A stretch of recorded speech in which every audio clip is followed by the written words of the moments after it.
What if the reason things aren't coming together in your life has nothing to do with how hard you're working? What if the problem isn't effort at all, but something almost opposite?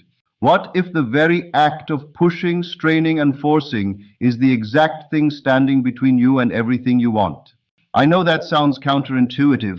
Everything we've been taught says work harder, want it more, go after it with everything you have. But here's what nobody tells you. The universe doesn't respond to pressure. It responds to alignment. And the tighter you grip something, the faster it seems to slip through your fingers. The more you chase, the more distance you create between yourself and what you're chasing. That's not a poetic metaphor. That's actually how this works. You're not missing something. You're not unlucky. You're not lacking the talent or the worthiness or the circumstances required to receive what you want. You are simply, and this is the part that will change everything once you really get it, resisting it. And once you understand how to stop resisting and start allowing, things begin to move. Not slowly and painfully, but with a kind of ease that surprises you. Opportunities appear that you couldn't have manufactured by effort alone. People shift. Situations open up. Results arrive ahead of your expectations. Not because you finally pushed hard enough, but because you finally stopped pushing. Let me break down what's actually happening, because most people have this completely backwards. When you want something, whether it's financial security, a loving relationship, success in your work, or simply a sense of peace in your daily life, that desire already exists as a real possibility. It's not out there somewhere inaccessible and remote. The problem is never that what you want is too far away. The problem is your internal state is creating a wall between where you are and where you want to be. And that wall is made entirely of resistance. Resistance is what happens when your inner world is dominated by doubt, fear, overthinking, or desperation. These states don't just feel bad. They actively block the flow of what you're trying to bring in. They create a kind of energetic friction that keeps things from moving smoothly toward you, no matter how much action you take on the surface. Here's a simple way to understand it. Have you ever tried to force yourself to fall asleep? You lie there telling yourself you need to sleep, watching the clock, calculating how many hours you have left if you fall asleep right now, growing increasingly tense and frustrated. And the harder you try, the more completely sleep eludes you.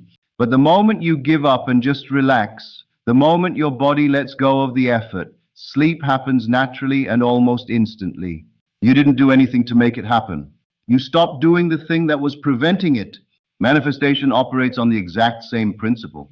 The chasing, enforcing, and stressing are not neutral activities.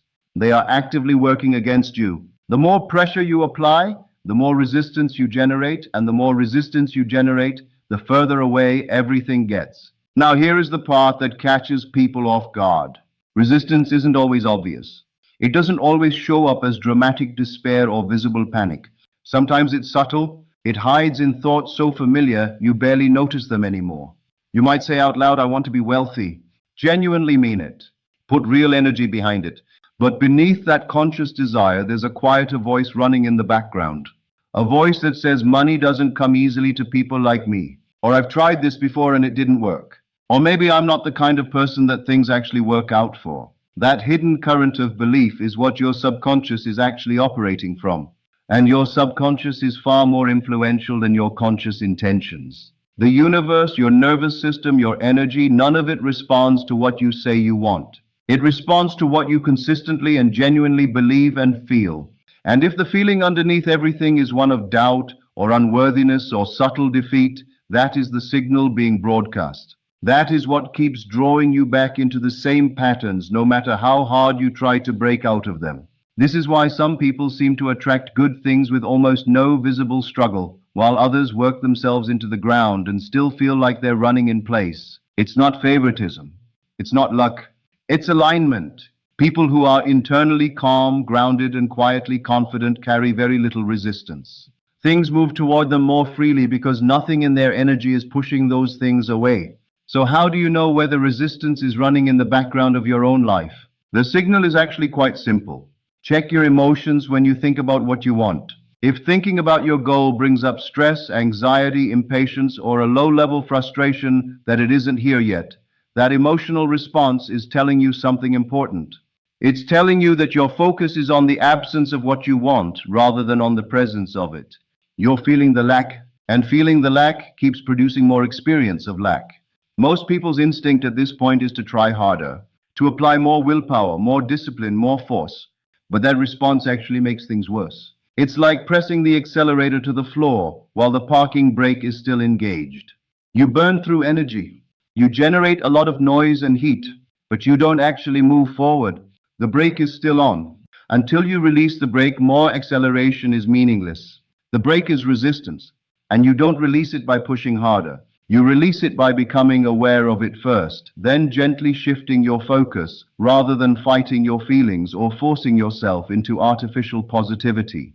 You just relax into a different possibility. Not a forced smile or a pretend certainty that everything is fine when it isn't. Just a genuine quiet softening. A willingness to let yourself consider that things could be working out, even when you can't see the evidence yet. A small internal shift from this isn't happening to things are moving behind the scenes. That small shift is not nothing. It's actually everything. Because the moment resistance decreases even slightly, space opens up.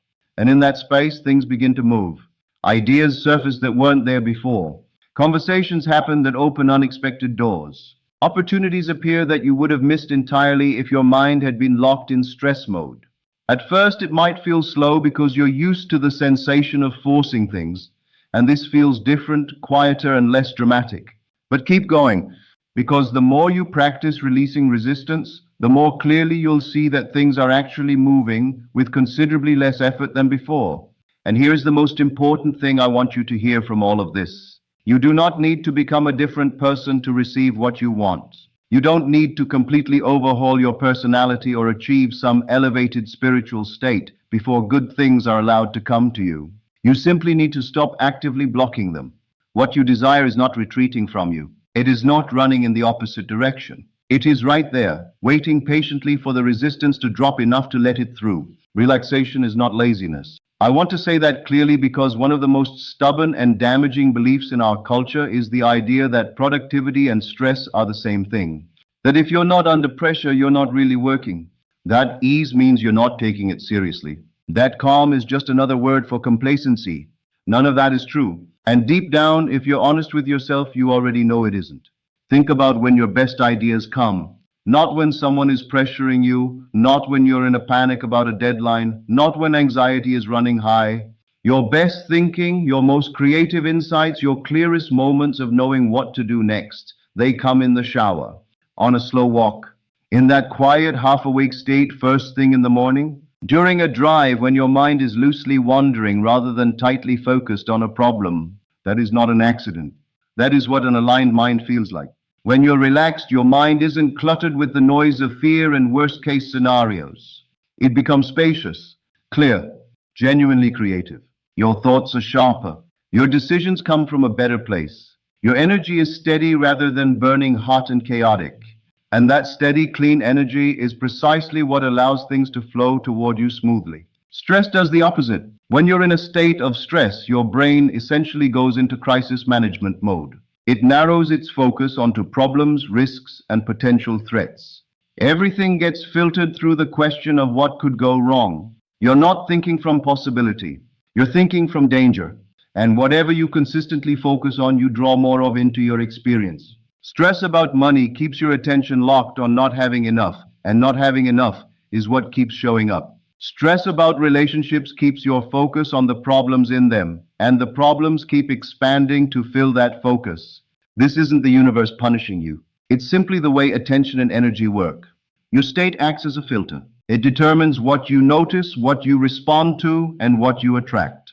Change the state and the filter changes. And when the filter changes, you start seeing a completely different version of the same world. Relaxation sends an entirely different signal. It says something has shifted. It says I'm safe, I trust, I'm open to what's possible here. And from that open, safe state, your mind naturally starts scanning for opportunities rather than obstacles. You become more present, more aware, more receptive to what's actually available to you rather than locked inside a loop of anxious repetition. Now here's where people misunderstand this and slide into a version of this idea that doesn't actually work. They hear relax and let go, and they interpret it as stop doing anything. Give up effort, become passive and see what happens. That's not what this means. Relaxation is not about withdrawing from action. It's about changing the quality of energy behind your action. You can still work. You can still plan, take steps, show up consistently, pursue things actively. The difference is the emotional fuel you're running on while you do those things. When your actions come from stress, they feel heavy, strained, like you're pushing a boulder uphill. Even when you succeed at something, there's no real satisfaction in it because the next worry is already waiting. But when your actions come from a relaxed, trusting state, they feel completely different. They feel natural, almost effortless in the sense that they're coming from genuine alignment rather than desperate effort. And actions taken from that state are considerably more effective. You make better decisions. You communicate better. You notice the right moments. You don't exhaust yourself getting to results that could have arrived with much less friction. Picture two people working toward the same goal. One is checking results constantly, second guessing every step, worrying about timing, losing sleep over whether it's going to work. The other is calm and clear, taking steady action, trusting the process without needing constant confirmation that it's working. Who is making better decisions? Who is staying emotionally open enough to notice an unexpected opportunity when it appears? Who is in a state of mind that attracts the right people and circumstances? The answer is obvious.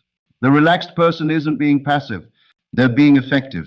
The stressed person isn't being driven, they're being controlled by their own anxiety. Relaxation is a practice. It's a skill you develop deliberately over time, not a feeling that just descends on you one day if you're lucky. You train it. You build it through small, consistent habits.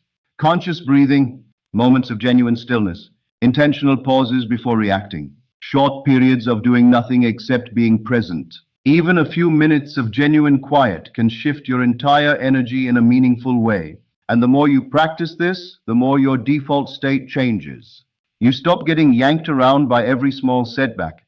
You stop spiraling when something doesn't go your way immediately. You develop a kind of inner groundedness that stays relatively stable regardless of what's happening around you. And from that grounded place, you become genuinely powerful.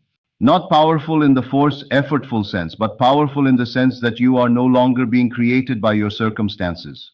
You are creating them. Now let's talk about the difference between chasing something and attracting it, because these two modes might look similar from the outside, but they come from entirely opposite internal places. When you're chasing something, the unspoken premise underneath every action is, I don't have this and I need it. That underlying belief of not having creates a particular quality of energy. It's urgent. It's pressured. It's slightly desperate even when you're trying to hide it. You check your progress constantly. You feel anxious when things don't move quickly enough. You overthink your approach. You adjust your strategy every few days because the current one doesn't seem to be working fast enough. And here's the painful irony. All of that energy is saying in the clearest possible signal, it's not here yet. And the reality you experience keeps faithfully confirming that signal. Attracting operates from a completely different starting point. It comes from a place of already being. The internal premise shifts from I don't have this and I need it to this is already mine, it's already in motion. I'm simply moving in its direction. There's no panic underneath it. No desperation quietly running the engine. Just a quiet, settled confidence that what you're moving toward is genuinely available to you and genuinely coming. Think about someone who is genuinely deeply confident in who they are. They don't chase other people's approval. They don't perform for attention or beg to be valued. They simply are who they are, and because of that quality of self-assuredness, they naturally draw good things to them. Their energy communicates, I'm already enough. And people, opportunities, and circumstances respond to that. The same dynamic applies to every area of life. Money, success, meaningful relationships, creative opportunities. When you genuinely believe that what you want is already part of your unfolding reality, your behavior automatically adjusts to match that belief. You stop making decisions from a place of scarcity. You stop accepting situations that are clearly beneath what you know you deserve. You stop moving through life like someone trying to get something and start moving through life like someone who already has it. And that identity shift, that change in who you believe yourself to be, is what actually changes your results. Here's where most people get stuck with this idea. They ask the completely reasonable question, how am I supposed to genuinely believe I already have something when I can clearly see that I don't? How do I maintain that inner certainty when the external evidence contradicts it every time I look around? That question reveals the core trap. The assumption that external evidence should determine internal belief. But attraction works in exactly the opposite direction. Internal belief creates the external evidence, not the other way around. The belief has to come first. The visible confirmation follows. It's the same principle as planting a seed. You put it in the ground, water it, give it the conditions it needs, and then you leave it alone. You don't dig it up every morning to check whether it's sprouted yet. You don't let your faith in the process depend on whether you can see visible growth. You trust that something is happening beneath the surface even while the ground looks exactly the same as it did when you planted the seed. Because something is happening. And digging it up to check not only gives you no useful information, it actively destroys the process you set in motion. Chasing is the equivalent of digging up that seed daily. Attraction is trusting it's growing even when you can't see it yet. This doesn't mean you sit completely still and wait for things to materialize out of nothing. Action still matters. But the quality of your action, the internal state from which you're moving, is completely different. Instead of "I desperately need this to happen," it becomes "I'm moving in the direction of what's already mine." That small internal shift removes the pressure that was creating resistance. It brings clarity. It makes your actions more precise and more effective. And it opens your awareness wide enough to notice the opportunities that were always there, but that your anxious focus had been blocking out. When you're not running on desperation, you see clearly. You make better choices. You connect with the right people at the right moments. Sometimes things fall into place in ways that seem almost inexplicably fortunate. That's not luck. That's what happens when you're in alignment instead of resistance. And perhaps most importantly, when you stop chasing outcomes with that desperate grip, you get your personal power back. You're no longer dependent on a particular result arriving in order to feel okay. You're already okay, already grounded, already in a state of quiet confidence that doesn't require external validation to sustain itself. And from that place, everything becomes more accessible with considerably less struggle. Now let's talk about something that seems contradictory at first, but is actually one of the most important distinctions in this entire practice. The difference between being clear about what you want and being obsessively attached to it. Real manifestation lives in the space between those two things. It requires both clarity and genuine detachment operating at the same time. Clarity is non-negotiable. You need to know what you're moving toward with some real specificity. Not a vague sense of wanting things to be better, but an actual vision. What does the life you want look like in concrete terms? What kind of person are you in that version of your life? What does it feel like to live inside it day to day? That clarity gives your subconscious mind a direction to move in. It gives your attention somewhere meaningful to land. It creates an internal compass. But here's what happens to most people after they get clear. They get attached. They start asking when, how, why hasn't it arrived yet? And gradually that beautiful clarity that initially felt expansive and exciting starts to compress into pressure. The moment you start obsessing over timing and mechanics, the moment you start trying to micromanage exactly how reality should unfold to produce your desired result, you shift from trust into control. And control is just another word for resistance. You're no longer allowing the process to work. You're interfering with it. Think about trying to hold water in your hand. If you close your fist tightly around it, it presses through your fingers and runs out. But if you hold your hand open and relaxed, the water stays. Your desires follow the same logic. The tight grip doesn't hold them closer. It pushes them away. Releasing the grip doesn't mean losing them. It means finally giving them room to arrive. Detachment, properly understood, is not about not caring. It's not about going emotionally numb or pretending your desires don't matter to you. It's about releasing the condition that your happiness depends on a specific outcome arriving at a specific time. You want what you want. That hasn't changed. You trust that it's coming. That hasn't changed either.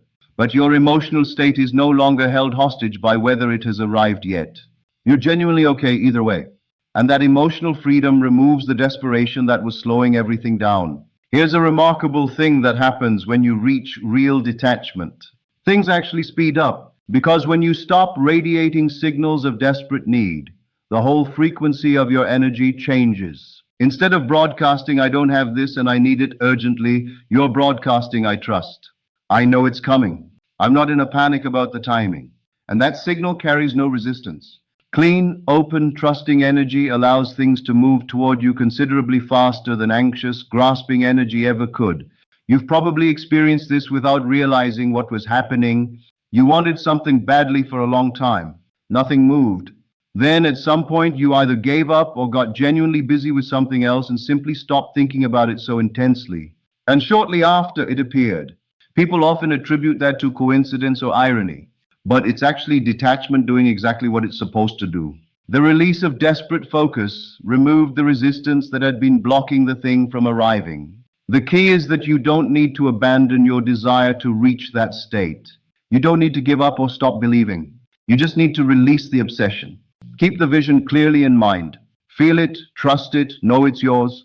But stop monitoring the external world for proof of its arrival every single day. Stop letting your mood be determined by whether or not today showed any visible progress. Every time you look outward for confirmation and don't find it, you're reinforcing the feeling of absence. Bring your attention inward instead. Connect with the feeling of already being the person who has what you want. Live from that inner state as much as you can.